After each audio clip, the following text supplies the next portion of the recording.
Bom dia, irmãos. A graça e a paz do nosso Senhor Jesus.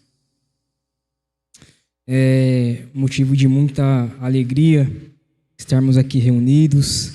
E o que dizer, né?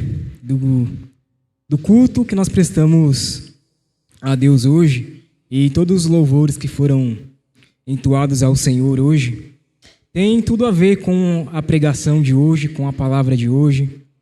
E antes de entrar nos detalhes, eu gostaria que os irmãos acompanhassem no celular ou nas suas Bíblias e também na tela o livro de Apocalipse, no capítulo 21. Nós vamos ler dos versos 1 a 8. E eu estou na versão NAA, é a versão que está aqui também. E diz assim a palavra do Senhor: E vi novo céu e nova terra, pois o primeiro céu e a primeira terra passaram, e o mar já não existe. Vi também a cidade santa, a nova Jerusalém, que descia do céu da parte de Deus, preparada como uma noiva enfeitada para o seu noivo.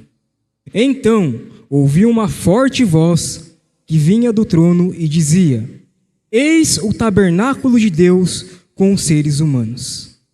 Deus habitará com eles. Eles serão povo de Deus.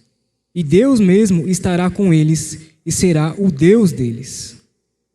Vamos ler o verso 4, irmãos.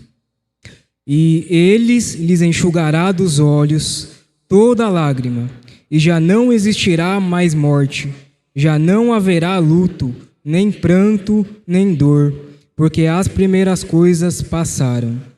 E aqui é Jesus dizendo: E aquele que está sentado no trono disse: Eis que faço nova todas as coisas. E acrescentou: Escreva, porque, irmãos, porque estas palavras são fiéis e verdadeiras. Disse-me ainda: Tudo está feito. Eu sou o Alfa e o Ômega, o princípio e o fim. Eu, a quem tem sede, darei de graça da fonte da água da vida. O vencedor herdará estas coisas, e eu serei o Deus dele, e ele será o meu filho. Quanto, porém, aos covardes, aos incrédulos, aos abomináveis, aos assassinos, aos imorais, aos feiticeiros, aos idólatras e a todos os mentirosos, a parte que lhes cabe será no lago de fogo, será no lago que está queimando com fogo e enxofre, a saber, a segunda morte. Amém, irmãos?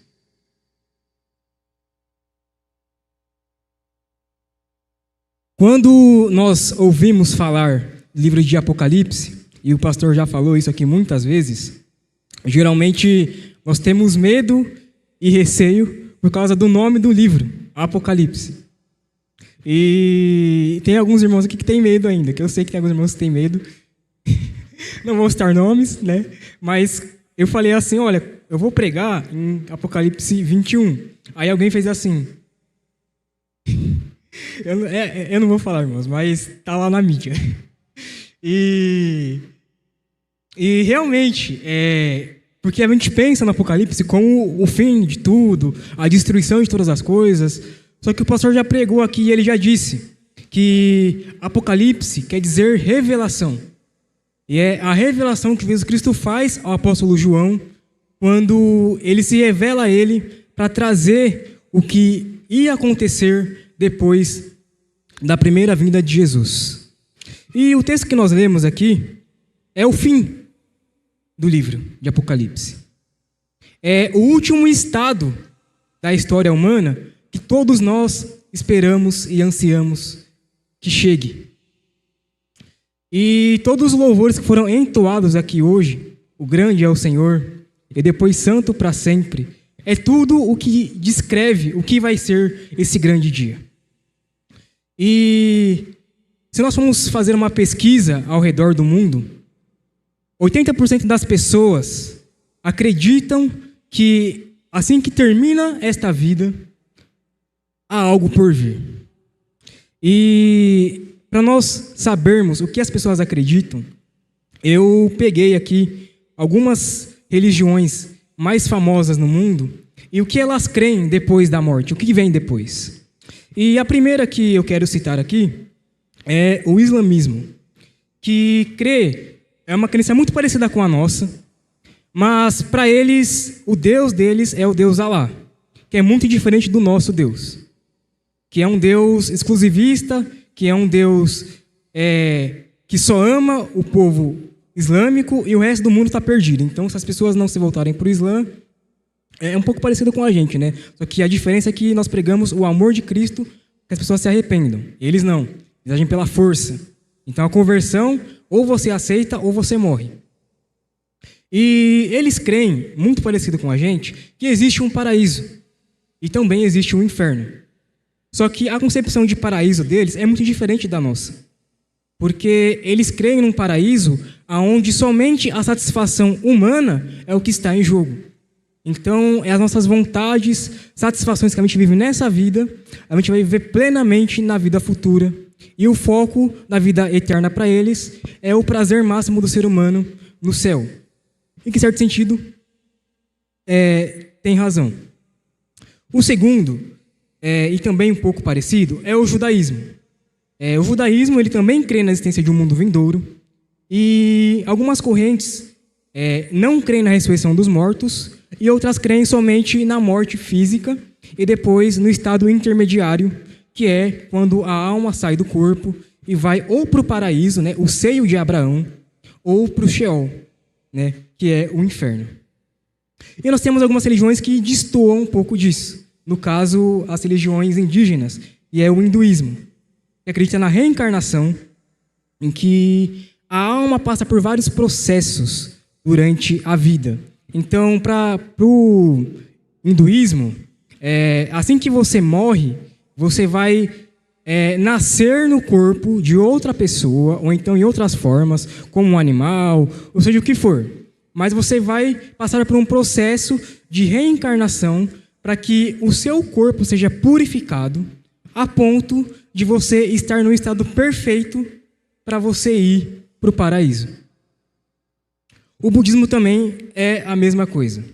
O budismo afirma que há uma alma que ela é eterna, só que essa alma ela vai passar por renascimentos condicionados ao karma da pessoa. Então, da mesma forma, a pessoa ela tem que evoluir espiritualmente na sua vida, fazer boas obras, praticar boas obras, para ela poder chegar ao paraíso. E também nós temos o espiritismo, que é da mesma linha, em que acredita que o espírito do homem é imortal e que também haverá reencarnações e aperfeiçoamento até chegar a um estado perfeito. Por que eu estou dizendo tudo isso? Porque aqui nós fazemos uma pergunta. Se há tantas religiões no mundo e tantas crenças, qual é a verdade? Porque todas elas dizem que vai acontecer alguma coisa. E com base no quê? Com base no que elas aprenderam na sua religião.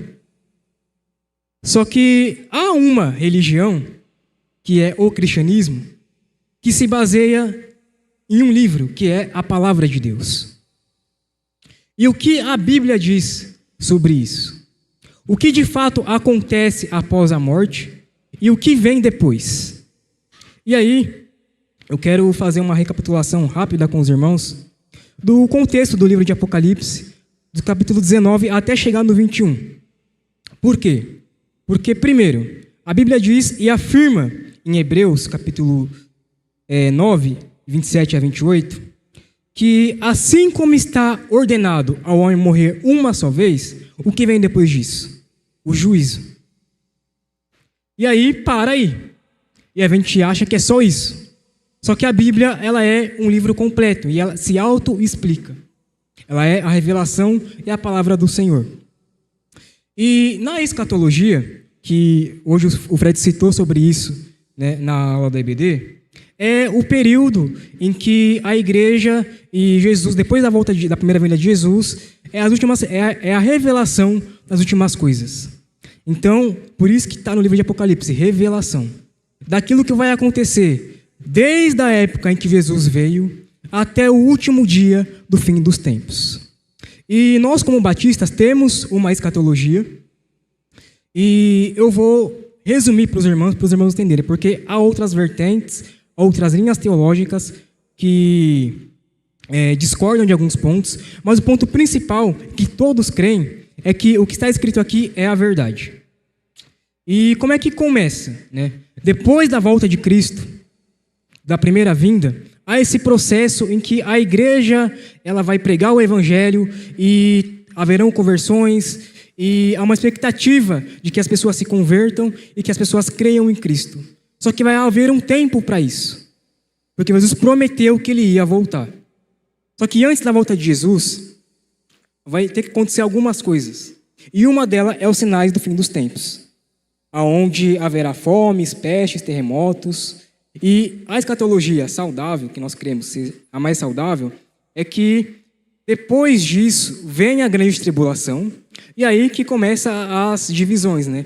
Tem as igrejas que creem que a igreja não vai passar pela grande tribulação, tem a linha que crê que a igreja vai passar pela grande tribulação, e a primeira linha é chamada dispensacionalista, e a linha que não vai passar pela grande tribulação, e a segunda linha é os pós-tribulacionistas. Então tem o pré e o pós. É igual o calvinismo, arminianismo e calvinismo. Sempre teve essas divisões. E, biblicamente, quando nós vamos para o texto de Mateus 24, nós vemos que a linha cronológica do texto diz que, após as tribulações daquele dia, Cristo retornará em glória. Então, eu pessoalmente creio que a igreja passará pela grande tribulação, e depois disso, aí vem um outro ponto que também há muita discordância, que é a respeito do milênio. Se o milênio vai ser literal ou não. Aí nós temos 3 grupos que creem de forma distinta. Tem os pós-milenistas, que eles creem que o milênio não é literal. E para eles, a vida, o milênio acontece aqui, só que numa perspectiva em que a igreja prega o evangelho e o evangelho avança. E quem pensava muito assim eram os puritanos, na Inglaterra. Eles tinham esse posicionamento de que a igreja ela ia pregar, o evangelho ia avançar, e isso era um sinal de que Cristo ia voltar e tudo ia ficar bem. Tem um segundo grupo, que são os amilenistas, que aí é uma linha da igreja reformada, que é mais os presbiterianos, e creem que também o milênio ele não é literal, porém ele acontece na história e nas fases da igreja. Então, é desde a primeira vinda de Jesus até a consumação dos séculos, e nesse processo inteiro é onde está acontecendo o milênio, até Jesus voltar. E tem uma última linha, que são os pré-milenistas, do qual eu faço parte, que aí distingue um pouco, que crê que o milênio vai ser literal, aonde Jesus Cristo volta, depois os mortos em Cristo são ressuscitados, os ímpios morrem, e aí começa esse período desse milênio, que é literal de 1000 anos. E durante esse período, Cristo vai reinar sobre a terra, durante esse período de 1000 anos, e a igreja vai estar com ele. E só que nesse período de 1000 anos, os mortos que não creem em Cristo ainda vão estar o quê? Mortos. E depois vai haver uma segunda ressurreição, que é a ressurreição daqueles que não creem. Depois disso vem o juízo final e, finalmente, o novo céu e a nova terra. Mas por que eu disse tudo isso? Porque de tudo que eu disse aqui, há discordâncias, há linhas teológicas diferentes. Só que quando chega neste ponto de Apocalipse 21, novo céu e nova terra, não há nenhuma discordância. Porque aqui é o ponto culminante, onde Deus vai fazer um novo céu e uma nova terra. Mas aí a pergunta que eu deixo para os irmãos refletirem: por que é preciso fazer Deus voltar e reformular, fazer um novo céu e uma nova terra? Porque na verdade aqui não é fazer um novo planeta, mas é pegar aquilo, a matéria, que está corrompida e refazer de novo. É mais ou menos como Deus faz com a gente, quando a gente está no mundo e a gente se converte. Deus não faz um novo Washington completamente diferente. Deus mantém a minha personalidade. Deus mantém a minha pessoa. O que muda é a minha essência. E basicamente é isso que vai acontecer com os céus e com a terra. Mas a pergunta é, por quê? Por que é necessário um novo céu e uma nova terra? E nós vamos ver 3 razões do porquê é necessário um novo céu e uma nova terra.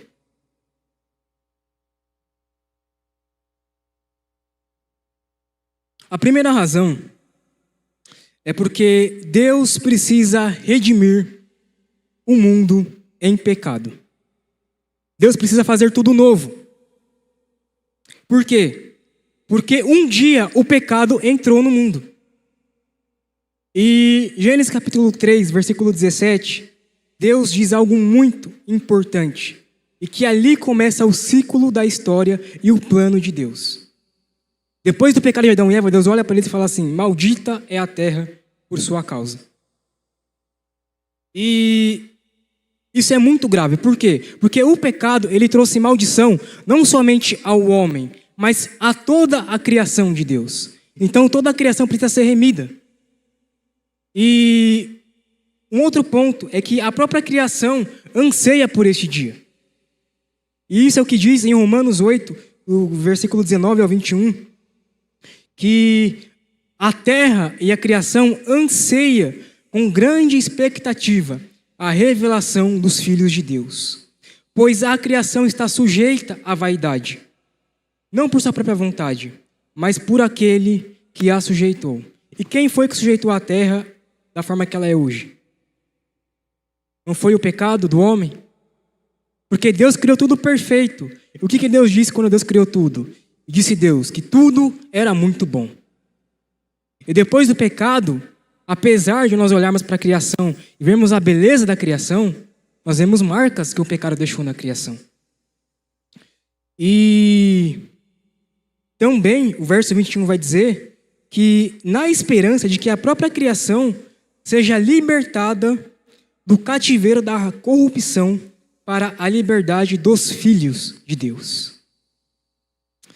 E quais são essas coisas, as causas, os males que sujeitou a criação?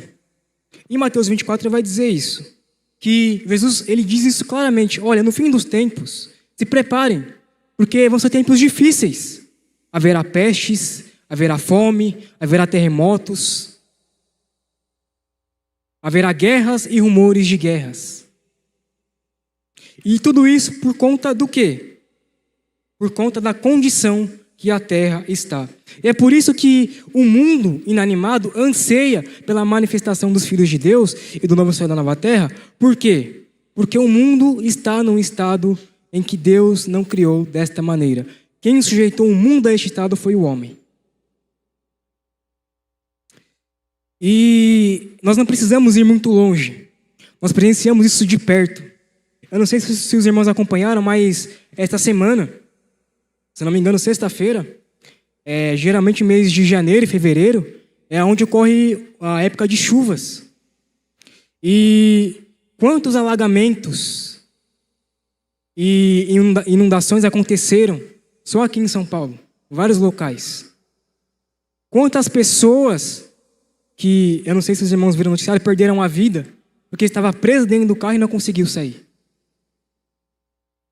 Ou seja, isso é um ponto, mas se nós formos para fora do Brasil, há países em que a todo momento há terremotos. E chega sem avisar de uma hora para outra. Por quê? Porque a criação está sujeita a isso por causa do homem. E isso são causas naturais, que são terremotos, tsunamis, a questão do aquecimento global, da seca. Os irmãos perceberam que geralmente a gente chama São Paulo de Terra da Garoa, mas em um único dia, você acorda de manhã, sai para a rua, está um calor de matar. Aí você, como você é paulistano, você já leva o guarda-chuva porque você sabe que na hora que você sair do trabalho, vai estar chovendo. Então faz calor, frio, só faltava nevar aqui, né? Mas tudo no mesmo dia. Mas a pergunta que eu faço para vocês, isso é normal? Era para ser assim? Porque existem estações, ao verão, ao outono, ao inverno. E no verão, no inverno? No ano passado a gente viu isso. No verão estava frio, no inverno estava calor. Mas por que de tudo isso?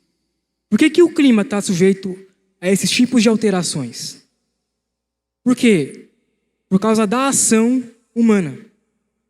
Crises ambientais de responsabilidade humanas que afetaram a atmosfera e criaram tudo isso. Dentre elas, nós temos o desmatamento, a exploração de recursos naturais, a degradação do ecossistema, a poluição do ar, a poluição das águas. Tudo isso afeta a nossa própria saúde também. Porque quantas doenças, e a palavra diz que nós tempos surgiria muitas pestes e doenças. Por quê? Porque o homem não cuida daquilo que Deus deu para ele. Lá no jardim do Éden, Deus falou para Adão, cultive o jardim. Mas o que nós fizemos com a terra? Estamos destruindo aquilo que Deus criou, que era perfeito e bom. Então, a primeira razão para que o mundo precise ser refeito, para que, como nós lemos aqui, um novo céu e uma nova terra venha a vir, a existir, é porque Deus precisa remir a terra da sua própria criação e fazer tudo novo. Porque, por causa do pecado, a terra se sujeitou aos males que nós temos nesse mundo. E não é somente males no ambiente, mas também males físicos. A morte entrou no mundo. Deus criou o homem perfeito para viver eternamente. Mas quando o homem pecou, a morte entrou no mundo. E tudo no mundo morre. Então, esta é uma das razões pelas quais Deus precisa redimir o mundo do pecado. E é por esta causa que Deus vai trazer um novo céu e uma nova terra. Para libertar esta era corrompida pelo pecado. Para trazer para a sua igreja, para o seu povo, alívio das suas dores. E este é um ponto muito importante do porquê, a primeira razão pela qual precisa existir um novo céu e uma nova terra. Porque nós temos a ideia de que quando nós morrermos, nós vamos para o céu e ficaremos lá para sempre. E não. Um dia, no final de todas as coisas, a esperança do cristão, como nós cantamos aqui, é que Cristo volte. E Ele, que é o Criador dos céus e da terra, vai fazer tudo novo. Mas este não é o ponto principal.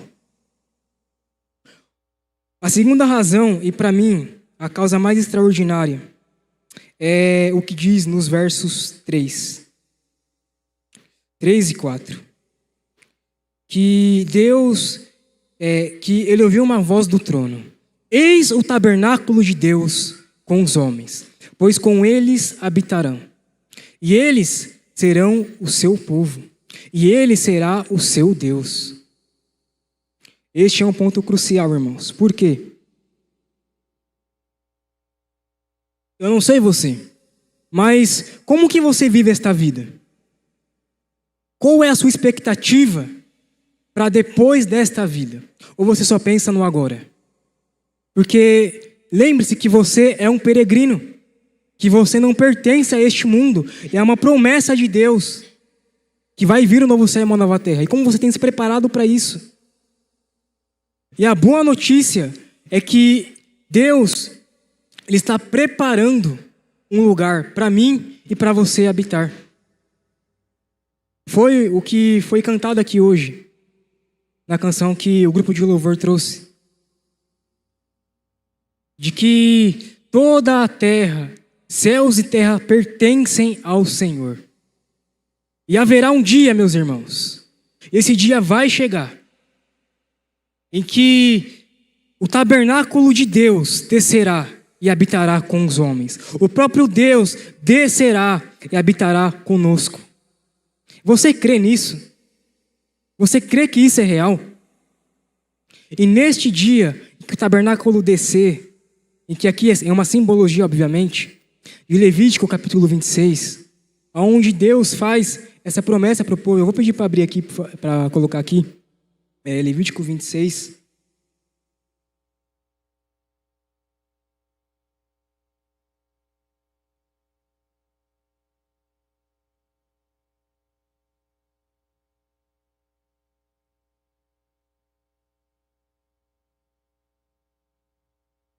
Só um momento, irmãos. É porque dessa vez eu confesso que eu não anotei aqui, então eu vou falar de cabeça, tá? Porque eu não anotei aqui. Mas o versículo de Levítico 26 diz assim: para o povo que ia construir o tabernáculo de Deus. E construam um tabernáculo, e eu, o Senhor, virei e habitarei no meio de vocês e com vocês. É isso que diz o versículo. E é uma promessa para aquele povo de Israel. Só que essa promessa, ela se cumpre plenamente quando vir os novos céus e a nova terra. E este tabernáculo, em que... eu lembrei aqui, Levítico 26, 11 e 12. Se você puder colocar na tela. Levítico 26, 11 e 12. Porei o meu tabernáculo no meio de vocês, e não me aborrecerei com vocês. Andarei entre vocês e serei o seu Deus, e vocês serão o quê? O meu povo. O que representa o tabernáculo? O tabernáculo representa a presença de Deus, a habitação de Deus no meio do seu povo. E quando Jesus veio pela primeira vez, o tabernáculo antigo já não existia. E a pergunta que eu faço para vocês é: quem se tornou o tabernáculo de Deus nesta vida? Somos nós. Porque a palavra diz que Deus veio e tabernaculou entre os homens. A habitação do Espírito Santo não é mais num templo, em uma casa, mas é em nós. Mas chegará o dia, irmãos, e esse dia vai chegar, em que céus e terra se juntarão. E como diz em 1 Coríntios e em João 14, 1 a 2, de que Jesus fez uma promessa: eu vou, mas eu não vou deixar vocês órfãos. Eu vou enviar o Espírito Santo, mas eu vou preparar um lugar para vocês, para quando eu voltar, vocês estejam comigo. Porque aonde vocês estiverem, o que ele falou? Eu vou estar com vocês. E na casa do Pai há muitas moradas. E aí Jesus faz uma análise precisa. Se não fosse assim, se não fosse verdade, eu não teria dito isso para vocês. E ele afirmou: eu vou preparar lugar para vocês. Você crê nisso? Você crê que há uma habitação além deste mundo que nós vivemos? Além das dores? Porque neste mundo, irmão, nós passamos por muitas lutas, muitas dores, muitas perdas. Mas haverá um dia em que isso vai se concluir. E há uma promessa muito linda. E a Bruna falou aqui hoje que nós cantaremos para sempre diante do trono de Deus. E os anjos cantam: Santo. Toda a criação canta: Santo. Tu sempre serás santo para sempre.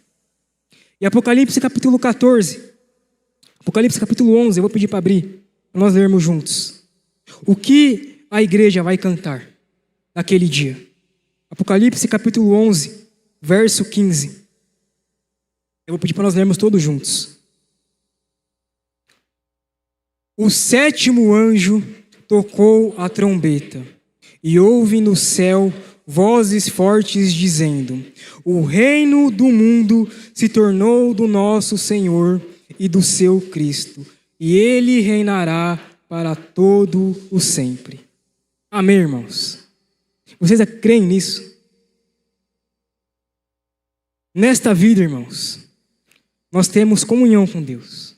Nós viemos à igreja para fazer o quê? Prestar o nosso culto a Deus, a nossa adoração, ouvir a palavra de Deus. Mas eu quero que você saiba que isso daqui que nós vivemos aqui ainda é uma sombra do que está por vir. Porque o próprio apóstolo Paulo vai dizer isso. Nesta vida, neste corpo, nós estamos limitados. Nós não vemos plenamente Deus como Ele é. Mas chegará o dia em que nós o veremos e contemplaremos como Ele é, face a face. Chegará o dia em que não mais olharemos como sombras, onde não mais a presença de Deus será no tabernáculo, onde somente algumas pessoas podiam entrar e ter acesso ao Santo dos Santos. Um dia eu e você estaremos no Santo dos Santos, cantando exatamente isso daqui. O reino do mundo se tornou do nosso Senhor. E a afirmação: o reino do mundo, o reino desse mundo aqui, os governantes desse mundo, eles reinam, só que o reino deles tem fim. Eles reinam enquanto há fôlego de vida. Só que o que a palavra diz em Apocalipse capítulo 20, 21? Que os reinos do mundo, os poderosos, os ricos, aqueles que são governantes, os pobres e os grandes, todos se prostrarão e confessarão que Jesus Cristo é o Senhor. E Ele é o que, irmãos? Ele é o Rei dos Reis, o Senhor dos Senhores. O reino de Jesus é um reino eterno. Por quê? Porque Jesus veio, venceu a morte, e Ele nunca mais vai morrer.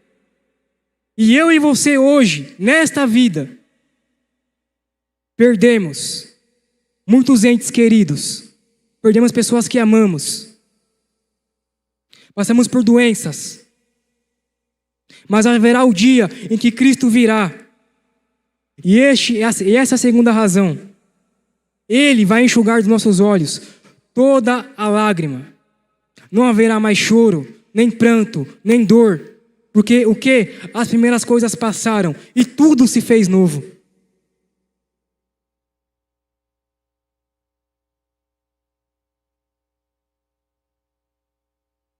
Não haverá mais lembranças dos males desta vida. Toda lágrima, toda dor, todo sofrimento que hoje você passa e remói, naquele dia, um por um, Deus vai enxugar os seus olhos, a sua lágrima, aonde você nunca mais vai se entristecer. Todo o sofrimento, toda a perseguição da igreja, dos missionários, dos irmãos que morrem em Cristo, será enxugado. Toda lágrima por Deus. Haverá consolo, irmãos. Um consolo que não vai ser só de um momento, mas vai ser algo que vai durar para sempre. Tudo que há de ruim que nós passamos nesta vida, Deus vai fazer a gente esquecer. É como Paulo falou em 2 Coríntios capítulo 4. Pois as leves, momentâneas tribulações desta vida não se podem comparar com aquilo que há de vir. No céu, o nosso maior inimigo, que é a morte, já não existirá.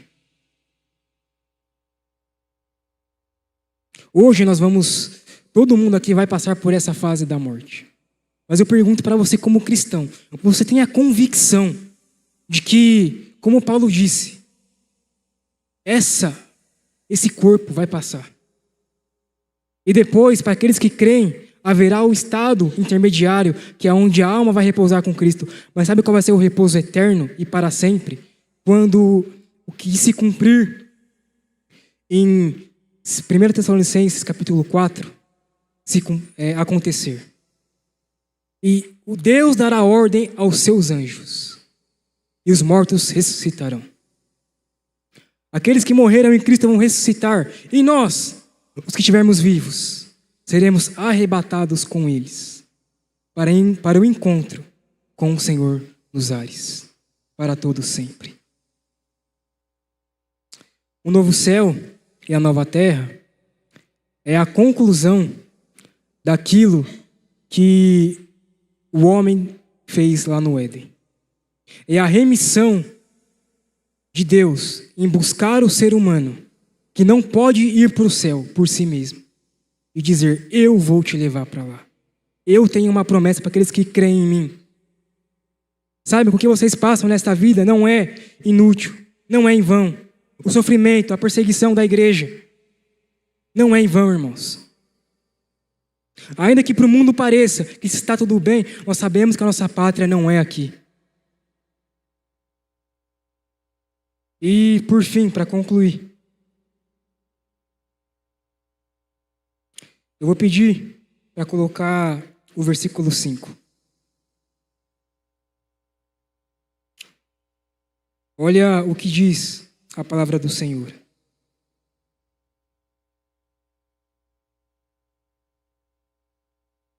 E aquele que está assentado no trono disse: eis que faço nova. O que, irmãos? Algumas coisas? Todas as coisas. E acrescentou. O que ele acrescentou? Escreva, porque estas palavras são fiéis e verdadeiras. E tudo isso por quê? E aí, o verso de número 6, há uma afirmação de Jesus que me comoveu bastante quando eu estava fazendo estudo dessa passagem. Quando tudo estiver concluído, Jesus vai afirmar. Não vai ser uma sugestão, ele vai afirmar: tudo está feito.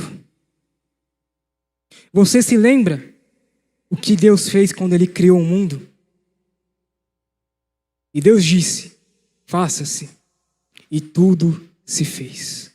Na cruz do Calvário, Jesus Cristo disse: está consumado. E no último dia, ele vai dizer: está feito. Eu sou o Alfa e o Ômega, o princípio e o fim. Ou seja, eu tenho a história da humanidade e do mundo nas minhas mãos. Foi eu que comecei e eu vou terminar. Tudo isso não é para a nossa glória. Não é para o nosso contentamento. É claro, irmãos, nós vamos ser recompensados no céu. Nós vamos estar com Cristo para sempre. Vamos receber recompensa da parte de Deus.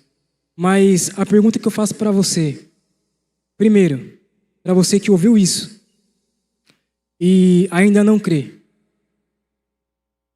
você sabe que existe esse lugar. Então, você quer ir para lá? Você quer estar lá? Porque o verso 8 vai dizer que também há outro caminho. Eu acabei de descrever para você um pouco do que a palavra revela que será o céu.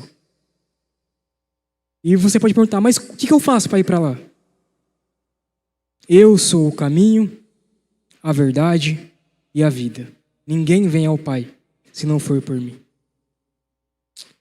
E para a glória de Deus, irmãos, para nós que cremos, tudo vai convergir para a glória do Filho de Deus.